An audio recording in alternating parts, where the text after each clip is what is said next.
À présent sur la région des Cascades où le ministre en charge de l'agriculture a visité des chantiers à Douna et Sendou.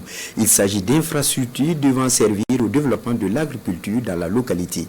La visite a également concerné une ferme modèle à Wolonkonto, un acte de solidarité des populations envers les PDI et les VDP des Cascades. Le point de la visite avec Drissa Traoré et Ali Traoré. Douna, localité située à une dizaine de kilomètres de Sendou dans la région des Cascades. Les populations de cette localité font preuve de solidarité envers les personnes déplacées internes et les volontaires pour la défense de la patrie.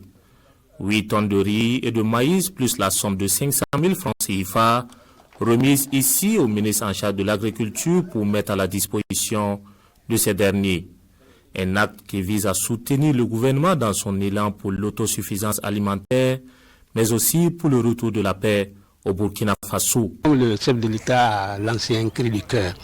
C'est pour répondre à ce cri du cœur-là que les populations de Douna aussi se sont retrouvées pour dire que on va faire quelque chose pour que le chef de l'État sache aussi qu'à Douna, il y a des gens qui pensent au travail qu'ils sont en train d'abattre tous les jours.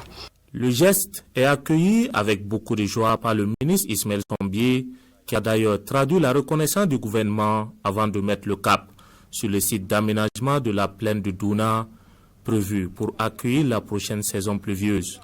Un site de 600 hectares qui devrait permettre d'accroître la production agricole dans les Cascades. Le site de Préka sur les pics de Sendou ainsi que cette ferme modèle à Wolonkoto retiennent également l'attention du ministre. Au niveau de cette exploitation, nous avons deux types de production. Il y a la production de maïs et également la production de poulet de chair. Alors l'objectif pour l'exploitation, c'est arriver à produire du maïs pour pouvoir nourrir véritablement les poulets que nous avons sur ces sites et également utiliser les déchets des poulets pour fertiliser l'exploitation de production de maïs.